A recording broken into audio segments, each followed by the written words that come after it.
Hello students. आज हम लोग सीखने वाले हैं फोटो इलेक्ट्रिक इफेक्ट के बारे में। फोटो इलेक्ट्रिक इफेक्ट ये टॉपिक हमारे एटॉमिक स्ट्रक्चर चैप्टर का है। और पहले हम लोग समझते हैं कि फोटो इलेक्ट्रिक इफेक्ट होता क्या है। तो देखिए यहाँ पर दो टर्म्स आए, फोटो और इलेक्ट्रिक। सो फोटो का मतलब हो जाता है लाइट। तो जहां कहीं भी आपको ये टर्म फोटो दिखे, ये समझ लेना है कि हम लोग लाइट की बात कर रहे हैं। और इलेक्ट्रिक का मतलब आप सबको पता है, ये इलेक्ट्रिसिटी को रेफर कर रहा है यहाँ पे। तो इलेक्ट्रिक हमारा टर्म मिला इलेक्ट्रिसिटी से। तो फोटो इलेक्ट्रिक इफेक्ट क्या है? जहां लाइट के चलते हमारे पास इलेक्ट्रिसिटी आ जाए। तो ये क्या बात हुई कि लाइट के चलते इलेक्ट्रिसिटी आ जाए? तो इसको समझिए ऐसा, अगर हमारे पास कोई एक मेटल सरफेस है, ये हमारा हो गया एक मेटल सरफेस। ठीक है, सारे मेटल्स नहीं होंगे, कुछ मेटल्स ही होते हैं। तो अगर हमारे पास एक मेटल सरफेस आ गया और इसको हम लोगों ने एक्सपोज किया एक लाइट से, तो जब ये लाइट बीम यहाँ पर मेटल सरफेस को हिट करती है तो क्या होगा, यहाँ से एक इलेक्ट्रॉन आउट हो जाएगा। और ये इलेक्ट्रॉन जो यहाँ से आउट होता है, ये जब सर्किट में फ्लो करेगा तो इलेक्ट्रिसिटी आ जाएगी। और इसी इफेक्ट का जो नाम होता है उसको हम लोग बोलते हैं फोटो इलेक्ट्रिक इफेक्ट।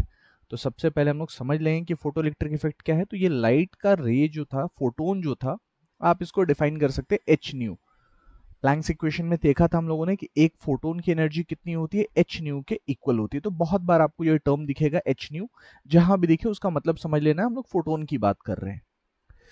तो फोटो इलेक्ट्रिक इफेक्ट क्या है? it is a phenomenon it is a phenomenon of ejection of electron,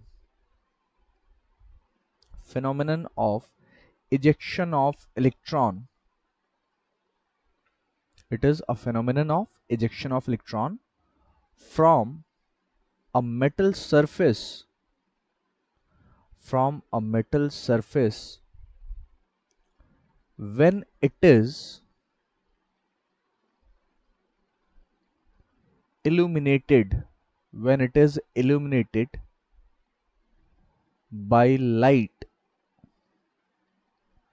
having sufficient energy, having sufficient energy, ये बोल सकते हैं हम लोग इसको। ठीक है, कि हमारा मेटल सरफेस जो था उसको लाइट ने हिट किया और वो लाइट जो हिट कर रहा है यहाँ पे उसके पास सफिशिएंट एनर्जी है, ये कह सकते हैं। या फिर हम लोग ये भी कह सकते हैं यहाँ पे, और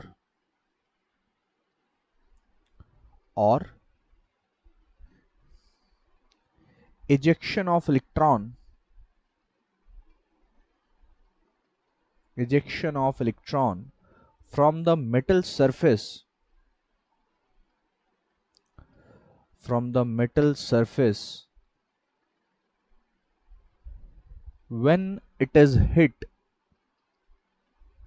when it is hit by a photon of sufficient energy, of sufficient energy. तो बहुत सिंपलेस्ट टर्म में हम लोग इसको ऐसा समझ सकते हैं कि जब मेटल के सरफेस पे हमारे पास एक फोटोन आकर के स्ट्राइक करता है और उस फोटोन के पास एक सर्टेन अमाउंट ऑफ एनर्जी होनी चाहिए, वो मिनिमम कितनी होनी चाहिए वो समझेंगे हम लोग। तो जब वो सर्टेन अमाउंट ऑफ एनर्जी होगी तब जाकर के वो इलेक्ट्रॉन वहां से आउट हो सकता है, अदरवाइज वो इलेक्ट्रॉन वहां से आउट नहीं होता है। ठीक है, दूसरी बात, जो यहां पर इलेक्ट्रॉन आउट हुआ उसको क्या बोलेंगे हम लोग? उसको बोलते हैं हम लोग photo electron. The electron, the electron ejected in the process, in the process is called photoelectron, is called photoelectron।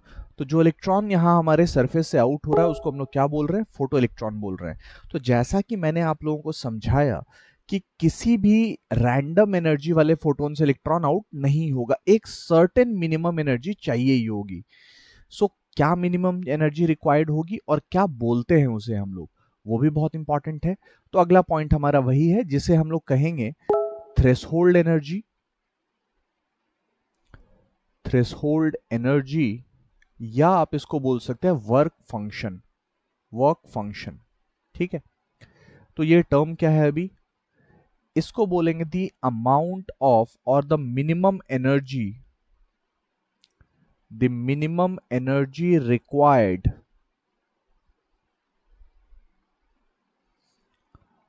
by the photon to cause photoelectric effect, to cause photoelectric effect in the metal, is called threshold energy. इसको हम लोग threshold energy या फिर work function दोनों भी बोल सकते हैं। ठीक है, और इसको रिप्रेजेंट करेंगे जनरली हम लोग ई नॉट से। ई नॉट से हम लोग इसको रिप्रेजेंट करते हैं थ्रेशोल्ड एनर्जी को। अब जो ई नॉट आपका है, तो प्लैंक्स इक्वेशन से हमें पता है कि ई क्या होता था, E is equal to H nu होता था या E is equal to H C by lambda होता था। तो थ्रेशोल्ड एनर्जी तो हमारी हो गई ई नॉट। तो जैसे आपने ई नॉट लिखा वैसे ही अपना E naught H nu naught भी हो सकता है, और वैसे ही अपना E naught H C by lambda naught भी हो सकता है, क्योंकि फोटोन को चेंज करने पे एच और सी तो चेंज होने वाले हैं नहीं। चेंज क्या हो सकता है हमारा, वेवलेंथ चेंज हो सकता है, फ्रीक्वेंसी चेंज हो सकती है, नेचर और प्रॉपर्टीज ऑफ वेव चेंज हो सकते हैं। तो जब वो चेंज होंगे हमारे, यानी कि यहाँ पे जो फ्रीक्वेंसी आपने ले ली, इसे आप बोल सकते हो threshold frequency. This frequency will be called threshold frequency. ठीक है, इसे हम लोग थ्रेशोल्ड फ्रीक्वेंसी बोल लेते हैं। वैसे ही यहाँ पे जो लेमडा नॉट हमारे पास आया, इसको हम लोग बोल लेंगे threshold wavelength. This will be called a threshold wavelength. ठीक है, तो अब ये दोनों टर्म्स को भी समझ लेते हैं एक एक, कि थ्रेशोल्ड फ्रीक्वेंसी क्या है और थ्रेशोल्ड वेवलेंथ क्या है। तो जैसा हम लोगों ने समझा कि threshold energy is the minimum energy required for the photon to cause photoelectric effect, मतलब फोटोन की एनर्जी हमारे पास कम से कम तो थ्रेशोल्ड एनर्जी के इक्वल होनी ही चाहिए। अगर उतनी होगी तो इलेक्ट्रॉन आउट होगा, फोटो इलेक्ट्रिक इफेक्ट होगा, और अगर उतनी नहीं है तो वो इफेक्ट वहां पे नहीं होगा। ठीक है, या तो उतनी हो या उससे ज्यादा हो। वैसे ही अब एनर्जी जो है वो डायरेक्टली प्रोपोर्शनल है फ्रीक्वेंसी के। तो जो रिलेशन एनर्जी के साथ था, सेम रिलेशन हमारा फ्रीक्वेंसी के साथ होना चाहिए। लेकिन हमारी एनर्जी जो है वो वेवलेंथ से इनवर्सली रिलेटेड है। तो जो रिलेशन एनर्जी के साथ कहा हमने, उसका जस्ट अपोजिट हम लोग वेवलेंथ के साथ रखेंगे। तो आइए दोनों टर्म्स को एक एक करके देख लिया जाए। तो पहले समझ लेते हैं हम लोग थ्रेशोल्ड फ्रीक्वेंसी को। थ्रेशोल्ड फ्रीक्वेंसी, सो ये क्या है, it is the minimum frequency required, it is the minimum frequency required, या तो आप रिक्वायर्ड लिख लें या इसको लिख सकते हैं, it is the minimum frequency of a photon which can cause photoelectric effect, which can cause photoelectric effect। ठीक है, तो जो फोटोन हमारे पास मेटल के सरफेस को स्ट्राइक कर रहा है, उसकी फ्रीक्वेंसी कम से कम तो इतनी होनी चाहिए, तभी जाकर के वो हमारा फोटो इलेक्ट्रिक इफेक्ट वहां पे दिखा सकता है, वरना हमारा फोटो इलेक्ट्रिक इफेक्ट वहां पर ऑब्जर्व नहीं होगा। ठीक है, वैसे ही हम लोग डिफाइन कर सकते हैं थ्रेशोल्ड वेवलेंथ को। थ्रेशोल्ड वेवलेंथ क्या है हमारा, सो थ्रेशोल्ड वेवलेंथ को जब आप डिफाइन करेंगे, जो हम लोग बोल सकते हैं lambda naught. So it is the maximum wavelength, क्योंकि वेवलेंथ के साथ रिलेशन इनवर्स था, तो ये मैक्सिमम हो जाएगा। It is the maximum wavelength, it is the maximum wavelength of a photon, of a photon which can cause, which can cause photoelectric effect, which can cause photoelectric effect। तो या तो आपकी wavelength इतनी हो या इससे कम हो, इससे ज्यादा होगी तो वहां पे फोटो इलेक्ट्रिक इफेक्ट हमारा नहीं होगा। तो कंडीशंस देख लेते हैं हम लोग सबसे पहले कि फोटो इलेक्ट्रिक इफेक्ट होगी कब। So conditions for photoelectric effect to occur, for photoelectric effect to occur, कब वो हमारा होगा। अब इसमें देखिए, पहला तो हमने बात किया थ्रेशोल्ड एनर्जी के बारे में। तो थ्रेशोल्ड एनर्जी मिनिमम एनर्जी थी, so or E should be greater than और इक्वल टू ई नॉट। अब ये ई क्या हो गई, ई हो गई हमारी एनर्जी ऑफ फोटोन। तो एनर्जी ऑफ फोटोन आपकी या तो थ्रेशोल्ड एनर्जी के इक्वल हो या उससे ज्यादा हो, उससे कम होने पे फोटो इलेक्ट्रिक इफेक्ट नहीं होगा। दूसरा, nu should be greater than और equal to nu naught. Nu क्या है हमारा, frequency of photon, frequency of photon ये हो गई। और तीसरा हमारे पास आएगा lambda. Lambda should be less than और इक्वल टू लैम्डा नॉट, क्योंकि इसके साथ रिलेशन उल्टा था। सो लैम्डा हो गया हमारा वेवलेंथ ऑफ फोटोन, ये हो गया वेवलेंथ ऑफ फोटोन। तो ये तीन कंडीशंस हमारे पास है जहां पर फोटो इलेक्ट्रिक इफेक्ट हो सकता है। ई शुड बी ग्रेटर देन और इक्वल टू ई नॉट, मतलब कि एनर्जी ऑफ फोटोन हमारे थ्रेशोल्ड एनर्जी से ज्यादा हो या उसके इक्वल हो। ई नॉट हमारी थ्रेशोल्ड एनर्जी है, याद रखेंगे आप लोग, ये थ्रेशोल्ड एनर्जी हो गई। न्यू नॉट क्या हो गया, न्यू नॉट हमारा हो गया थ्रेशोल्ड फ्रीक्वेंसी, थ्रेशोल्ड फ्रीक्वेंसी। हाँ, और बहुत बार एग्जाम में instead of giving you threshold energy वो क्या करेंगे, वो लिख देंगे वर्क फंक्शन। तो आपको ध्यान रखना है कि दोनों ही चीजें एक ही हैं, इनमें कोई अंतर नहीं है, सेम चीज की बात हो रही है। और लेमडा नॉट हमारे पास क्या हो जाता है, ये हो जाता है थ्रेशोल्ड वेवलेंथ, थ्रेशोल्ड वेवलेंथ। तो अब हमें ये तो समझ में आ गया कि फोटो इलेक्ट्रिक इफेक्ट होगा कब और क्या उसके रिक्वायरमेंट है। तो मैंने बोला कि ज्यादा होना चाहिए, उससे कम होगा तो नहीं होगा। लेकिन थ्रेशोल्ड एनर्जी तो एक ही थी, उतने पे ही इलेक्ट्रॉन आउट हो सकता है। अगर मैंने जितना एनर्जी चाहिए था उससे ज्यादा एनर्जी दे दिया तो क्या होगा। तो इसके लिए आप समझिए एक ऐसा, एक गेट है, यहां पे एक गेट है, ठीक है, और इस गेट पर एक आदमी है ऐसा, ठीक है, और इस आदमी को इस गेट से बाहर निकालने के लिए एक एनर्जी चाहिए ई नॉट। ई नॉट लगाते ही क्या होगा, ये आदमी जस्ट गेट के बाहर आ जाएगा, यहां पे आ जाएगा, बाहर निकल जाएगा वो। लेकिन आपने क्या किया, आपको गुस्सा आया उस आदमी पे, आप बोल रहे हो निकल जाओ बाहर, वो निकल ही नहीं रहा। आपने क्या किया, आपने धक्का मारा उसे जोर से। तो उसको मिनिमम एनर्जी जो रिक्वायर्ड थी बाहर निकालने के लिए, आपने उसको बहुत ज्यादा एनर्जी दे दी। आपका जो ई था, E was higher than E naught, धक्का दे दिया। तो अभी क्या होगा, ये बाहर तो आएगा, साथ साथ इसका कुछ स्पीड भी होगा, इसकी वेलोसिटी भी हो जाएगी, राइट, किसी वेलोसिटी के साथ ये निकलेगा बाहर। तो इसका मतलब कि अगर हम लोग सेम चीज को इमेजिन कर ले इन केस ऑफ एटम, तो थ्रेशोल्ड एनर्जी से क्या होता है, सिर्फ इलेक्ट्रॉन अपने ऑर्बिट से बाहर निकल जाता। लेकिन अगर उसको ज्यादा एनर्जी वाला फोटोन हिट करेगा तो वो ऑर्बिट से बाहर भी निकलेगा और बहुत तेजी से बाहर निकलेगा, मतलब उसकी स्पीड इंक्रीज हो जाएगी वहां पे। तो इस सेम चीज को हम लोग अप्लाई कर देते हैं एक इक्वेशन के फॉर्म में। तो ई जो था हमारा, वो था एनर्जी ऑफ इंसिडेंट फोटोन, जो फोटोन आकर के स्ट्राइक किया है उसकी एनर्जी ये है ई। और इसके साथ साथ E naught was the threshold energy, इतनी एनर्जी तो इस्तेमाल होगी उसको बाहर निकालने में। बाकी की जो एनर्जी बची वो काइनेटिक एनर्जी ऑफ इलेक्ट्रॉन को बढ़ाने में लग जाएगी, मतलब उसके स्पीड को इंक्रीज करेगी। सो ई यहां पे क्या हो गया अपना, एनर्जी ऑफ फोटोन, जो बार बार लिख रहे हैं हम लोग, ये हमारा हो गया energy of photon. E not हमारे पास हो गया थ्रेशोल्ड एनर्जी, थ्रेशोल्ड एनर्जी।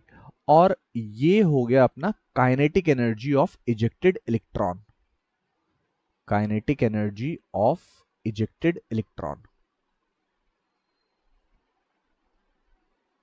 ठीक है। तो यानी कि जो इलेक्ट्रॉन आपका बाहर निकलेगा वो कितने वेलोसिटी से बाहर निकल रहा है। तो के का इक्वेशन अगर आप चाहें तो वो भी लिखा जा सकता है, K will be equal to half M V square. So M E और वी स्क्वायर, वी हो गया आपका यहां पर velocity of ejected electron, velocity of ejected electron,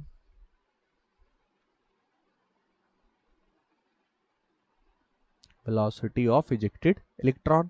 और me हो गया हमारे पास 9.1 into 10 to the power -31 kg, जो होता है आपका mass of electron. So kinetic energy इस फॉर्म में निकल जाएगा। बहुत बार क्या होगा, इस इक्वेशन को हम लोग बोल सकते हैं equation for photoelectric effect, equation for photoelectric effect, photoelectric effect. हाँ, तो मैं क्या बोल रहा था कि बहुत बार क्या होगा कि आप जब ये इक्वेशन अप्लाई करोगे और क्वेश्चन में पूछा होगा कि वेलोसिटी ऑफ इलेक्ट्रॉन कितनी है, आपने सब कुछ सॉल्व किया और आपका काइनेटिक एनर्जी का वैल्यू नेगेटिव आने लगा। नेगेटिव आने का मतलब क्या है कि E की वैल्यू E नॉट से कम रही होगी, उस समय ही ऐसा हो सकता है। तो काइनेटिक एनर्जी नेगेटिव कभी होगा नहीं अपना। अगर वैल्यू नेगेटिव आ रही है तो आपको तुरंत समझ जाना है कि उस केस में इलेक्ट्रॉन इजेक्ट हुआ ही नहीं है, इलेक्ट्रॉन बाहर हुआ ही नहीं है। ठीक है, तो वहां पे सिंपली हम लोग ऑप्ट कर लेंगे ऑप्शन में that electron has not yet ejected as the energy of photon is less than the threshold energy. वैसे केसेस में इलेक्ट्रॉन बाहर निकलता ही नहीं है। ठीक है, एक और चीज हमें समझने की जरूरत है यहाँ पे, वो ये कि अगर मान लीजिए एक इलेक्ट्रॉन को निकालने के लिए मुझे 1 यूनिट एनर्जी की रिक्वायरमेंट है। ठीक है, 1 यूनिट एनर्जी की रिक्वायरमेंट है। मैंने क्या किया, मैंने एक ऐसा फोटोन भेजा वहां पे, मेरा जो फोटोन है इसके पास 10 यूनिट की एनर्जी है, तो कितने इलेक्ट्रॉन इससे आउट होंगे? अगर मैंने एक ऐसा फोटोन भेज दिया मेटल को हिट करने के लिए जिसके पास 10 यूनिट एनर्जी है, तो वो एक बार में कितने इलेक्ट्रॉन्स को आउट करेगा? ठीक है, तो कितने इलेक्ट्रॉन्स को आउट करेगा? तो ये एक बार में एक ही इलेक्ट्रॉन को आउट कर सकता है। क्यों ऐसा?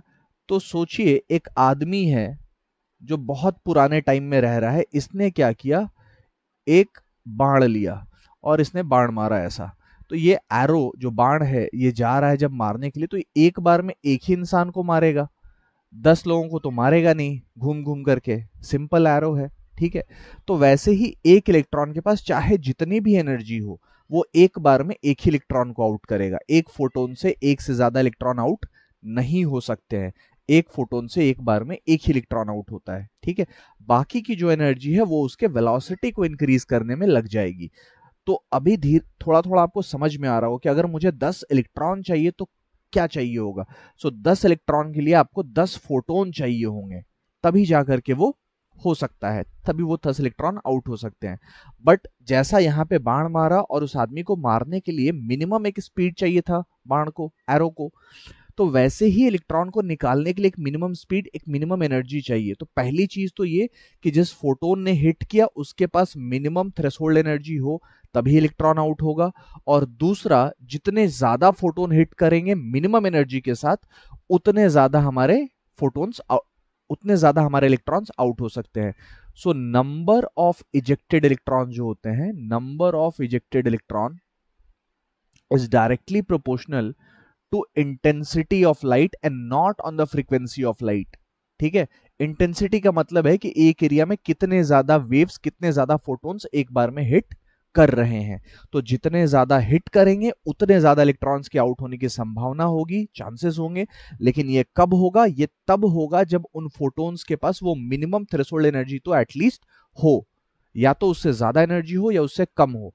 अगर उतनी एनर्जी नहीं है और बहुत सारे फोटॉन्स ने हिट कर भी दिया तो भी हमारा इलेक्ट्रॉन आउट नहीं होगा।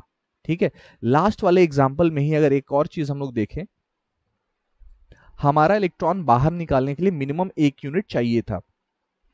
तो अगर मैं ऐसा करूं कि 0.1 यूनिट के 10 फोटोन हिट कर दूं, तो इनका मल्टीप्लाई करके भी तो 1 यूनिट एनर्जी आ रहा है, तो क्या इलेक्ट्रॉन बाहर निकलेगा? नहीं, नहीं बाहर निकलेगा, क्योंकि वो सारी की सारी एनर्जी एक ही फोटोन से आनी है। आप अलग अलग फोटोन से एनर्जी नहीं दे सकते हो। So the minimum energy required by an electron to move out of its orbit should come from only one photon, not more than that. Okay, और एक फोटोन से एक बार में एक ही इलेक्ट्रॉन आउट होगा। सो इस चीज को लिख लेंगे हम लोग यहां पे, one photon can eject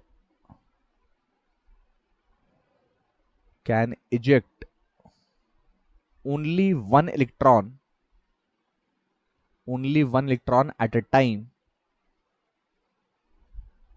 however high energy it may have,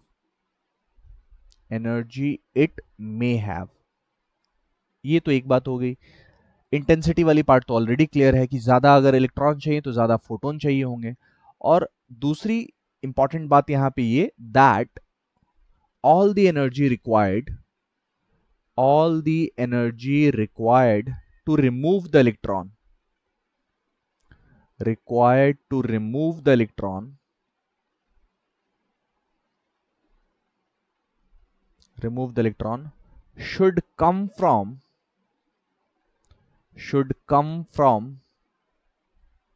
only one photon. बहुत सारे फोटोन्स वहां पर नहीं आ सकते, ये 1 to 1 फाइट हो रही है हमारी, इसमें कोई और इंटरफेयर नहीं करेगा. एक फोटोन होगा, एक इलेक्ट्रॉन होगा, एक फोटोन जाकर के हिट करेगा और उसे उसके ऑर्बिट से बाहर निकाल देगा. तो ये जो है ये हमारा फोटो इलेक्ट्रिक इफेक्ट है. ठीक है, तो अगली क्लास में हम लोग इस फोटो इलेक्ट्रिक इफेक्ट के ऊपर सवाल देखेंगे, सॉल्व करेंगे कि किस टाइप के सवाल हमारे एग्जाम में आ सकते हैं, एंट्रेंस में आ सकते हैं, और उसको हम लोग सॉल्व करेंगे. तब तक आप लोग इस पूरे कॉन्सेप्ट्स को समझ लीजिए अच्छे से, और बाकी के सारे सवाल के लिए let's meet in the next class.